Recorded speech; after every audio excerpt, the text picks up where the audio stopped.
அனைவருக்கும் வணக்கம். ஈரானுக்கும் அமெரிக்காவுக்குமான போர் மூழ்கிற மாதிரியான ஒரு சூழ்நிலை ஏற்பட்டிருக்கிறது நண்பர்களே. அடுத்த ஒரு சில நாட்களுக்குள்ளாக ஈரானின் மீது அமெரிக்கா தாக்குதல் நடத்துவதற்கு எல்லா ஏற்பாடுகளையும் அமெரிக்கா செய்து வருவதாகவும் ஒரு சில நாட்களில் ஈரானின் மீது தாக்குதல் நடத்தக்கூடும் அப்படின்னும் இப்பொழுது செய்திகள் வெளிவந்திருக்குது.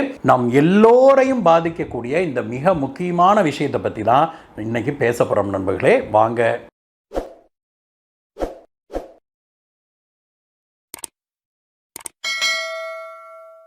அமெரிக்க அதிபராக ட்ரம்ப் பதவியேற்று கொண்டதில் இருந்தே இந்த உலகத்துக்கே 7.5 சனி பிடிச்சிருச்சு அப்படின்னு தான் இப்பொழுது எல்லாம் பேச ஆரம்பிச்சிருக்கிறாங்க.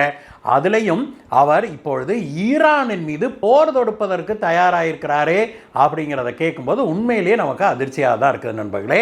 அமெரிக்கா தன்னுடைய விமானந்தாங்கி கப்பலான USS அப்ரஹாம் லிங்கனையும் மேலும் சில போர் கப்பல்களை ஈரானை நோக்கி அனுப்பி இப்பொழுது அவை மிடில் ஈஸ்டுக்கு வந்து சேர்ந்துருச்சு அப்படின்னும், அது மட்டும் இல்லாமல் அமெரிக்காவுக்கு மிடில் ஈஸ்டில் இருக்கிற, அதாவது மத்திய கிழக்கு நாடுகளில் இருக்கிற இராணுவ தளங்கள்ல எல்லாம் ஆட்களுடைய எண்ணிக்கையை அதிகப்படுத்தி இருக்குது, விமானங்களுடைய எண்ணிக்கையை அதிகப்படுத்தி இருக்குது, அப்புறம் மிசைல்களுடைய எண்ணிக்கையெல்லாம் அதிகப்படுத்தி வருது அமெரிக்கா அப்படிங்கிற அதிர்ச்சிகரமான செய்தியும் நம் காதுகளுக்கு கேட்டது. இந்த விஷயம்லாம் வெளியில வர வர ஈரான் பக்கத்துல இருந்து ஆரம்பத்தில் எச்சரிக்கைகள் வந்தது நண்பர்களே.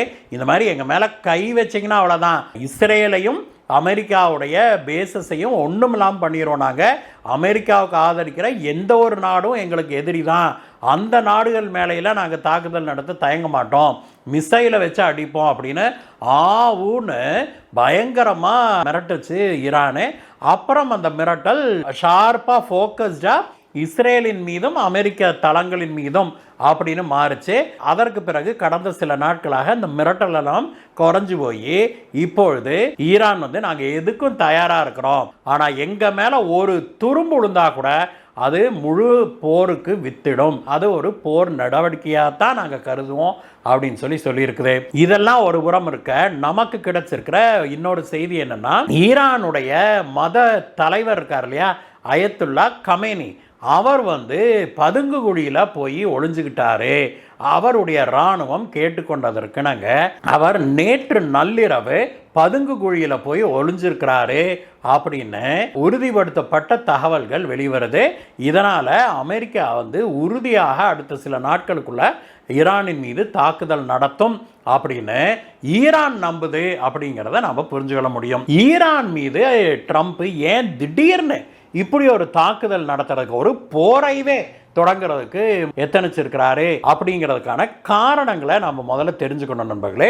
வெளிப்படையாக சொல்லப்படுகிற காரணங்கள் என்ன அப்படின்னா, ஈரானில் வந்து ஈரான் மக்களே இப்பொழுது அங்கே இருக்கிற அரசாங்கத்துக்கு எதிராக, அங்கே இருக்கிற அரசாங்கம் வந்து அந்த மத குருவான அயத்துல்லா கமேனியுடைய தலைமையில் இருக்கிற ஒரு அரசாங்கம், அங்கேயும் வந்து பிரதமர்லாம் இருக்கிறாரு. இந்த நாட்டில் எல்லாருமே வந்து இந்த மதகுரு கமேனிக்கு கட்டுப்பட்டவங்க தான். அந்த நாட்டில் 2 இராணுவம் இருக்குது.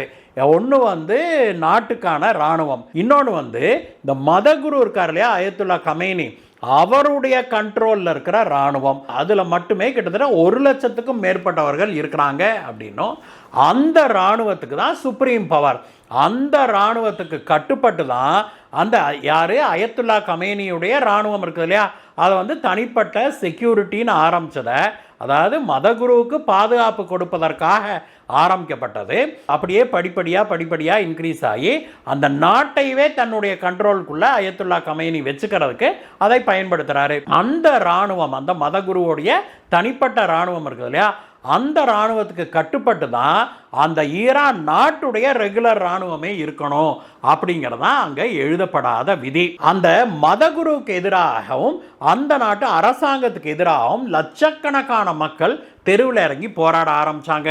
கடந்த சில வருடங்களாகவே இந்த போராட்டங்கள் தொடர்கதையாக தான் இருக்குது. ஒவ்வொரு தடவை ஒவ்வொரு பிரச்சனை கிளம்பும், அதுக்கு வந்து கடுமையான ஒரு நடவடிக்கை எடுத்து ஒரு சிலர் துப்பாக்கியால் சுட்டுக்கிட்டு அல்லது அரெஸ்ட் பண்ணி அவங்கள சுட்டு ஒரு வழியாக அந்த போராட்டத்தை முடிவுக்கு கொண்டு வருவாங்க.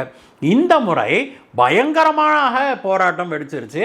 லட்சக்கணக்கான மக்கள் வந்து தெருவில் இறங்கி போராட ஆரம்பித்தாங்க. டெஹரானில் மட்டுமல்ல, ஈரானுடைய முக்கியமான எல்லா நகரங்கள்லையும் இந்த போராட்டம் நடந்தது. இந்த போராட்டக்காரர்களை வீட்டுக்கு போக சொல்லி எவ்வளவோ இராணுவம் மிரட்டி பார்த்தது, அயத்துல்லா கமேனி மிரட்டி பார்த்தாரு. ஆனால் மக்கள் கேட்கறதாக இல்லை. இதற்கு முன்பெல்லாம் போராட்டம் வெடிச்சதுக்கு பல்வேறு காரணங்கள். இந்த 2 வருடங்களாக பார்த்தோம்னா விட்டு விட்டு போராட்டம் வெடிச்சதுக்கு காரணம், அந்த நாட்டில் பெண்கள் வந்து இந்த பர்தா முழு பர்தா போடணும் அப்படின்னு ஒரு சட்டம் கொண்டு வந்தாங்க. அதை கடுமையாக்குனாங்க. அதை வந்து எதிர்த்து பல்வேறு கட்டங்களில் பெண்கள் வந்து நாங்கள் பர்தா போட மாட்டோம் அப்படின்னு யூடியூப்லேயோ இதுலேயோ போட்டால் கூட அவங்கள பிடிச்சி அரெஸ்ட் பண்ணுறது கொள்வது எல்லாம் நடந்தது. தெருவில் இறங்கியும் அப்படி பெண்கள் போராட ஆரம்பித்தாங்க. இந்த முறையும் அப்படித்தான் போராட்டம் தொடங்குச்சு. ஆனால் போராட்டம் எப்படி உருவெடுத்தது அதற்கு பிறகு அப்படின்னா, ஈரானுடைய கரன்சி இருக்குது இல்லையா, அது பயங்கரமான வீழ்ச்சி அடைஞ்சிச்சு நண்பர்களே. ஈரானின் மீது பொருளாதார தடைகளை அமெரிக்கா விதித்து பல தசாப்தங்கள் ஆகுது. இதனால் ஈரானுடைய பொருளாதாரம் கடுமையான வீழ்ச்சி அடைஞ்சிருக்குது. ஈரானுக்கு ஏற்றுமதி செய்து அமெரிக்கன் டாலர் கிடைக்கிறதில்ல. அதனால் ஈரானால் வெளிநாட்டில் எந்த பொருளும் வாங்க முடியறதில்ல. அதற்கு பதிலாக ஈரான் என்ன பண்ண ஆரம்பிச்சது, சௌரியத்துக்கு பணத்தை பிரிண்ட் பண்ண ஆரம்பிக்குது. ஏன்னா பணம் கிடையாது அவங்ககிட்ட. அதனால் பணத்துடைய மதிப்பு குறைந்து கொண்டே வந்தது. இதனால் பயங்கரமான விலைவாசி ஏற்றம். அந்த விலைவாசி ஏறுறதை கண்ட்ரோல் பண்ணலை அப்படின்னு சொல்லி அதற்கு எதிர்ப்பு தெரிவித்து தான் இந்த முறை போராட்டம் பெரிய அளவில் உருவெடுத்தது. மக்கள்லாம் தெருவில் இறங்கி போராட ஆரம்பிச்சாங்க. இதை ஏற்றுக்கொள்ள முடியல கமேனினாலையும் அவருடைய கூட்டத்தினாலையும். அவங்க மேல கடுமையான நடவடிக்கைகள் முதல்ல அடிச்சு நவுத்துனாங்க, லத்தி சார்ஜ்னாங்க. அந்த மாதிரிலாம் நடத்தின போது கூட மக்கள் அசைஞ்சு கொடுக்கறதாக இல்லை, கடுமையான போராட்டம். இந்த போராட்டம் நாளடைவில் எப்படி உருவெடுக்க ஆரம்பிச்சது அங்கங்கே அப்படின்னா, பெண்கள் நாங்கள் பர்தா போட மாட்டோம் அப்படின்னு சொல்ல ஆரம்பிச்சாங்க. அப்புறம் தீவிர இஸ்லாத்தை முதல்ல உலகத்தில் பெரிய அளவில் கொண்டு வந்ததே இந்த ஈரானுடைய கமேனி கோஷ்டி தான். அந்த கமேனி கோஷ்டியுடைய அந்த இஸ்லாத்துடைய தீவிரத்தை எங்களால் ஏற்றுக்கொள்ள முடியலப்பா, இது ஒரு மதமே இல்லை, இந்த மாதிரியான ஒரு மதத்தை எங்களால் ஏற்றுக்கொள்ள முடியவில்லை, நாங்கள் இந்த மதத்தை விட்டு வெளியேறோம் அப்படின்னு ஆயிரக்கணக்கான ஈரானியர்கள் நாங்கள் முஸ்லிம் மதத்தை விட்டு வெளியேறோம் அப்படின்னு தெருவில் இறங்கி போராட ஆரம்பிச்சாங்க. பர்தாவை தூக்கி போடுறது, மாஸ்குகளை அடித்து நவுத்துறது, இது போன்ற விஷயங்கள் எல்லாம் ஈரானில் நடக்க ஆரம்பிச்சோன்னு கமேனியால் அதை பொறுத்து கொள்ள முடியவில்லை. எப்படி பொறுத்துக்க முடியும்?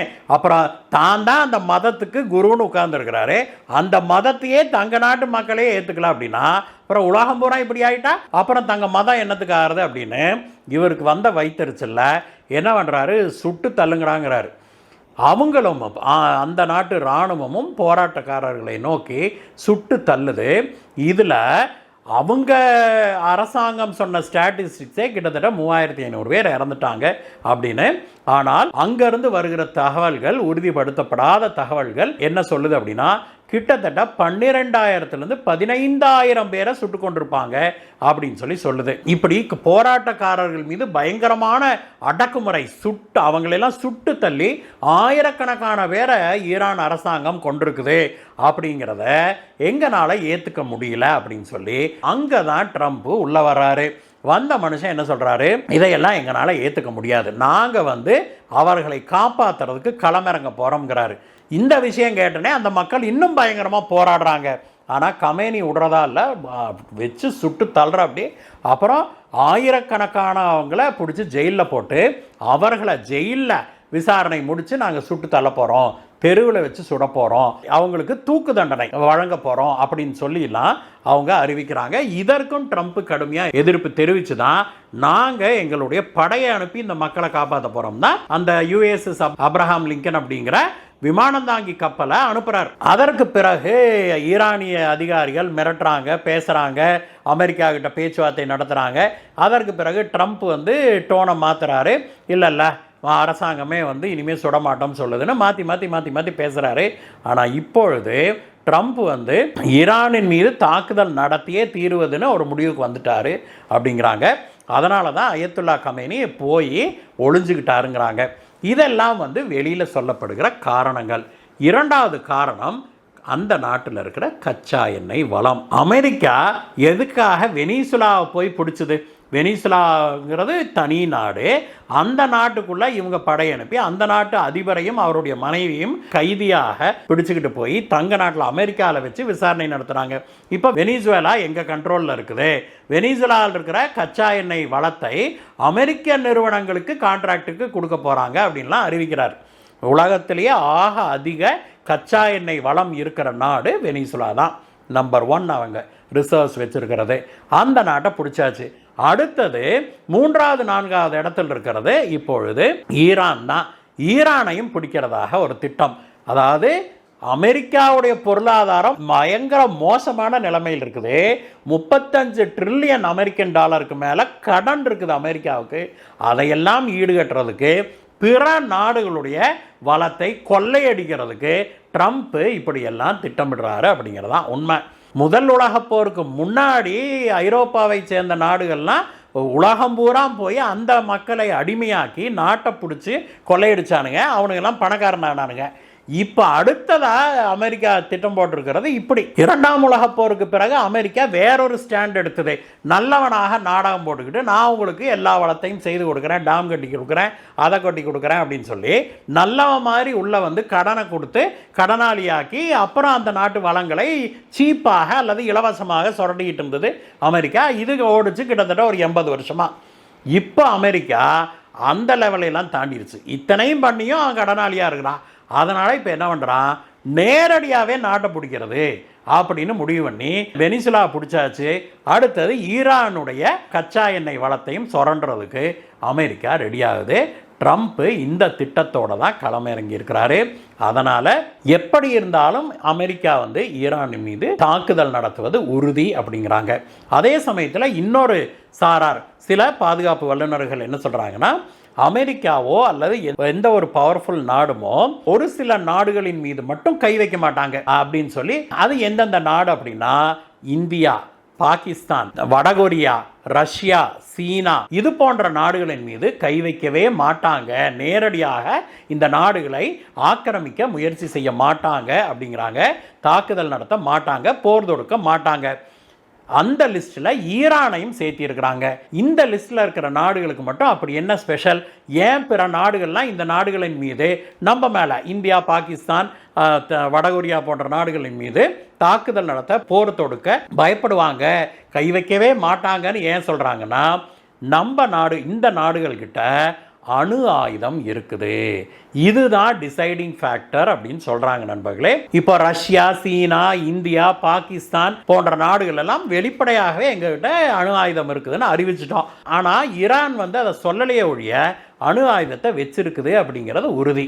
அதனால் ஈரானின் மீது முழுநீள போரை அமெரிக்கா தொடுக்காது அப்படின்னும், மாறாக படை அனுப்பி அங்கே கமேனியை கொன்னோ அல்லது அவரை சிறைபிடித்தோ அல்லது முக்கியமான தலைவர்களை கொன்னோ சிறைபிடித்தோ ஈரானை முடிஞ்ச அளவுக்கு தன்னுடைய கண்ட்ரோலில் வச்சுக்கிட்டு தனக்கு தேவையான ஒரு டம்மி அரசாங்கத்தை உட்கார வச்சு, இப்போ யூனுஸை உட்கார வச்சுருக்கிறதுல அந்த மாதிரி உட்கார வச்சு கச்சா எண்ணெயை சுரண்டிக்கலாம் அப்படிங்கிற ஒரு திட்டத்தில் அமெரிக்கா செயல்படுது அப்படிங்கிறதான். இதை பற்றிய உங்களுடைய கருத்து என்ன நண்பர்களே? இந்த வீடியோவை பற்றிய உங்களுடைய கருத்துக்களை சொல்லுங்கள் நண்பர்களே. மீண்டும் உங்களை வேறு வீடியோ சந்திக்கிறேன். Bye bye.